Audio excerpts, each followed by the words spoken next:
namoonni barbaadan order godhachuu hin dagatinaa minxaafii maashaallah tabaarakallah hedduu takka babbareedanii akkasumas ramadaanaaf maatii keessan sarpiraayiz gochuu dandeettan jechuudha. Hundi keessanii bakkuma jirtanitti halluu kanniintu na biratti argama yeroo ammaa jechuudha. Minxaafiin kun garaagarummaa akka qabu isinitti himee jira. Assalaamu alaykum warahmatullahi wabarakaatuhu. Jirra jirtu hordoftoota kiyya jaallatamuuf kabajamoo akkam jirtan fayyaa keessan yaalamanni isaa namni keessan nagaa isin jecha egaa har'a viidiyoo tokko tokko isin qabadde dhufeetiin jira bakka takkatti jechuudha. Kuni ka argitan kuni iskiraappii fuulaati fuulli kiyya hedduu na badutti jira jechuudha. Biizii ta'ee bakka hedduu takka hojiidhaan ni deddeemaa uumama bituu gisee magaalaa deemu. Egaa harki kiyya qulqulluudha. Iskiraappii yeroo baay'een fayyadamu waan akka kireemii keessattuu fuula keessan hin barbaachisu dhugaa isiniin jedha.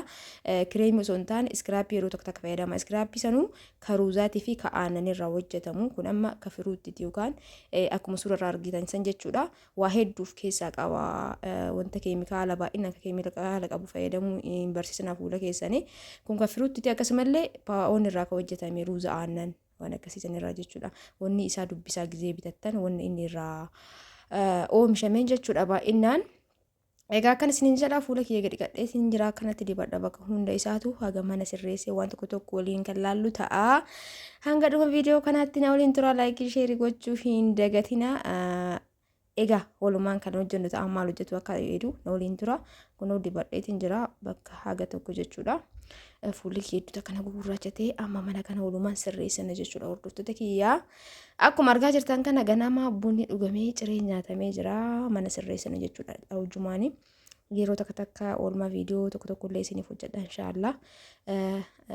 Namatti hin tolu biizii nama godhachuudha meeshaa gizee bitan kana dhugaa dubbachuu viidiyoo kana baay'een jaalladha ture eeggan meeshaa bituuf illee deemsi baay'ee takka sa'aatii namarraa fudhata achii gizee galan immoo meeshaa sirreessutu jira achii kaatu immoo namni orderii si godhate sun viidiyoo eeggataa viidiyoo raawwatu jira bakka hojii mana keessaa jira biizii nama godha jechuudha. Firaashii kana agartanii kun firaashiin kiyya akka duraaniiti lallaafaa jechuudha kan amma hojjechiisaa kun garuu walitti hin dhufu. Namoonni carqii kana baay'ee takka jaallatanii warra biyya alaa isin dhiisaatiniin nama biyya keessaa hedduuf hojjechiisee jechuudha. Diizaayinii kana baay'ee takka jaallatanii nama kamuu biratti hin agarra jedhanii osoo biyya keessa jiranuu jechuudha. Akkas isiniin jedhaa isinillee gisee barbaadan halluu barbaadan orderii godhachanii minxaafii hojii wal isinii fakkeessa jechuudha. Nama kanatti gisee sana kanatti dalagsiisee kanallee beekaatuma kamaa kaansoolatti mursise jechuudha. Garuu mana keessa maatii keessanii faawwata keessanii gisee dalagsiisan kama irratti godhamu san hojjaa. Akkasii kunoo firaashiin kiyyaa gammallee kanumatti jira akkuma amma isinii bituu kana fakkaata jechuudha. Kunoo bakki ittiin hodhallee akkasuma keessanii san jira meeshaa duraati malee uummata akka hin taane jechuudha. Maashaallah tabaarakallaa akka feetan gisee gootanii ilaala. Kana gisee miiccuu barbaadan asuma kana hiikaa nagammaa garuu gisee baay'ee miiccine maaliif gubbarraan uffata biraa waan qabuuf abbaa matii kinasii kudhaniiti baay'een xuraa'u jechuudha. Onni isaa uffate kun shaaman uffate kuni. Kanaafuu yeroo baay'ee gisee viidiyoo godhu wallahi meeshaalee taanaan waan hojjetamus taanaan maallaqni keessanii waan oriijinaala isiniif dalagsiisa akkasumas isinii bita. Namoonni immoo gisee meeshaa isinii bitu meeshaan keessan dagatamaan na biratti hafee afshirra kenne hin jiru. As dhiyeenya kana jechuun bakka firaashiin kun baay'ee na dogongorsa jira namni baay'inaan waan na ajajeef nama makaddaan jedhee fa'aa beebii tiraasii hojjechiiseefitu jira. Dhiifama guddaa isiniin jedha namni hojjetu waa dogongoruun hin oolu garuu rakkina hin qabu na biratti isiniin jedha dogongorri dhimma jira. Kanaafuu onlaayinii irraan horumuu bira jirra jechuudha. Namoonni meeshaan keessan gales yoo dogongorri jiraate halluu jedha ani yeroo kamuu isiniin dubbisa jechuudha WhatsApp irratti rakkinni hin jiru. Akkana isiniin jedha kanallee irraa baasee mana kanas egaa sirreessinee walawwallee walitti deebinaa fuula kiyyallee akkuma argaa jirtan san dibadhee ture kun abbaatii kinasii kudhaniiti. Waggaa sadii guutee jira garuu hagamma maashaallah oriijinaaluma jechuudha. Akkasumallee immoo gizima kana bittanuu gabaa irra ka jiru kan lammaffaa isaati. Kalaafu tokko kanuma ta'ee jechuudha kan lammaffaa qaba. Sanillee addaan baafadhaa gizee bitattan ofii keessanillee gizee bitattan yeroo an bitu san akkanatti hin beekamne iyyuu tasatti jechuudha waanuma bareeda yoo arge bira darbuu hin danda'u dhugaa dubbachuuf yeroo sanillee akka tasaa argee bakka wanni kun firaashii ta'uu hin danda'u innaan mursiifatuu dandeettan jedhanii akkasitti bitadha jechuudha.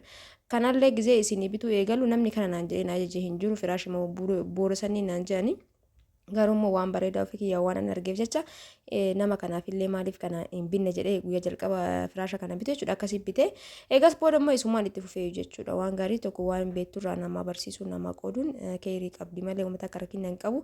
Egaa minxaafii kana hundi keessan irra gaafattan minxaafiin kun wal tara jedhee jedhuu birallee darbee viidiyoon isinitti agarsiisee ture jechuudha namoonni ni hubatiin yoo jiraattanii. Akkuma gatiin isaa wal taruu dheerinni isaa garaan isaa wal taraa gatiin isaa tokko miti garuu guddaan kun bakka hundatti hin argamu kana beeka ani bakka masgiida wayitii fuudhutti jira. Akkasiin ja'a hordoftoota kiyyaa akkuma argaa jirtan kana amma gaa mana minxaafii kaaseen ture namoonni walalii na gaafattan walaliin tokkoffaaf lammaffaa qaba akkasumallee immoo darajaa qaba jechuudha. Walalii kanatti bitadhaa gisee bitatan lummuutti kanneentu irra bareeda jechuudha ka biyyaa keessaa. Kaabaa boomaa buqabsuun illee bareeduma ta'ee garuu kanatu irra jajjabina qaba ofii kiyyaan kana bitadhe maaliif minxaafii kana haga dhiqamee wallee buutti simintoonni qorra jechuudha. Akkasumaaf walalii kana bitee maamila kiyya takkaaf illee bitee garuu san viidiyoon goone viidiyoo dheengaddaa keessatti maraa tokko bitee fi meetiri tokko meeqa jettanii warri na gaafattan jirtanii walaliin darajaa qabaa hattaa ka 150 illee jira meetirri isaa jechuudha garuu irra ba'u ka meetirri 400tu jira ka nama bite kun meetirri tokko 400 jechuudha. Kanuma ta'ee lammaffaan isaa 280 ka kanaa ta'ee lammaffaan tokkoofaaf lammaffaa qabaa. Namoonni na gaafatanii hubattan jedhee yaada ka 150 illee jira ka 200 illee jira ani waan tokko ifa godhee ka isin himuuf akka isin feetanii yoo gatii ga'aan bitattan ni dandeettan barbaadanii immoo osoo oriijinaalii yoo bitattan gatii dabaltanii ni dandeettan jechuudha mirga keessanii. Egaa kanatti xaragneen boodanii walawwalaa akkuma argaa jirtan kana kun bakka lamatti kana gizee afu jechuudha. Laastii kana gizee mana keessa afan gara biffee kana nama mana jalaa walitti qoqoncoore jechuudha.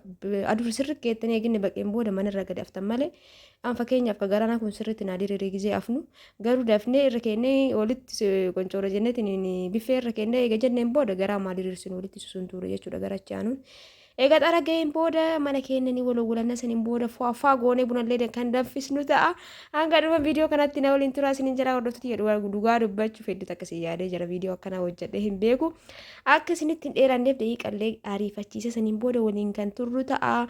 Wanta tokko isinitti agarsiisa akkasumas minxaafi namoonni na gaafatta minxaafi sanillee isinitti agarsiisa gara dhumaatti irratti bunallee waliin danfisnee waliin kan dhunnu ta'a. Isin turtiin keessan hanga dhumaatti na waliin haa ta'u viidiyoo kana immoo laayik gochuu hin dagatina.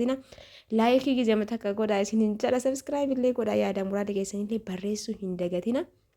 Kun akkuma argitan kana egaa mana keenya walawwalannee jenneen booda gaa hin afnaa yookaan ni farrashnaa akkasumas namoonni rakabootiin jettan kun amma ibiddi takka keessa aaruu aginni goggogutti fuulli kiyya kun akkanatti goggutti jira. Akkuma argaa jirtan kana jechuudha. Egaa turtiin booda beeka akkanatti gogee kun amma akkuma walawwalee daqiiqa 20 takka ture ba'een booda viidiyoo jalqabsiise jechuudha. Ixaanillee sitti godhee ture mana keessa aaruu jedhee kun akkana sisee minxaafii kana jechuudha. Inni kun minxaafii isa guddaa wallahi gatiin isaa ture garuu aga duraan beeku irraa waddade malee minxaafa dheengada gizee bituu gaafadhee ture hunda isaaniitu hedduu qaala'eera minxaafiin jechuudha. Garuu kunniin jabaan kun amma duraan rakasa ture qarshii 7,500 yoo jalqaba bitadhe kana nama 7,500 bitee ture amma garuu 9,500 seeneera inni guddaan jechuudha. Kanarra mallastanyaa 6,500 ta duraan 3,000 foyii takka mootu 4,500 taatee jirti hunduu waddadee jira garuu saayizii qaba hundi isin beekuu qabdan inni kun baay'ee takka bareeda bal'ina baay'ee qabaatu baatus dheerina sirriitti qaba jechuudha. Kanaafuu minxaafi normaali osoo mana waliin geenne jettanii birrii baay'ee nama gaafata. Kun amma mana kiyya jechuun garama malee qumatii dhiqqishuma si hanqatee garaa dhiqqoo hanqatee malee bareeda jechuudha. Dirqama urga'uu baatus haala kanaan akkana godhee eega isaaf hin booda firaashillee deebisa jechuudha bakkatti hordoftoota kiyyaa walalii kanallee akka namni tokko bicaa yookaan diimaaf gurraacha wal keessi godhanii mana yoo ayina garagaraa gootan mana keessaniin bareedu. Kanaaf minxaafillee walalii kanallee kan minxaafitti dhiyaatu saniif bitechuudha kan inni kiyya dhiyaatu tiraas xarqiyyeetti ka dhiyaatu beekaatuma bitee walalii kanas jechuudha. Maaliif inni diimaa osoo ta'e moolirraa bakka waliin onni nama godha natti hin tolu halluun ifu kun baay'ee natti hin tolu fedhiin nama hundaatu garagara haala kanaan godhee ka'ee egaa ni afaa jechuudha. Hordoftoota kiyyaa namoonni viidiyoo kiyya ilaalaa jirtan hundi keessanuu galatooma ulfaadhaa isiniin jedha. Yoo danda'ame torbaan lamattis ta'e torbaan tokkottis ta'u oolmaa tokko illee isiniif hojjedha. Dhiqoo biizii waan ta'eef malee uummata akka rakkinni hin jiru kun haala kanaan afeera. Dhiqoo garanaan akka mul'atuuf eegas booda tiraas carqii kana namni hedduun jaalate isiniin jedhee jira. Gara tokkoon garuu diizaayinii si baay'ee namatti tolti isinuu barbaadan diimaaf halluu barbaadan filattanii yoo naan jettan eegas isa isinii hojjechiiseen booda minxaafis wajjin deemu isinii bituu danda'a jechuudha. Ani filannoo biyya kana ta'e malee keessan ka barbaadaniin halluu barbaadaniin diizaayinii kanatti isiniif dalagsiisuu danda'a.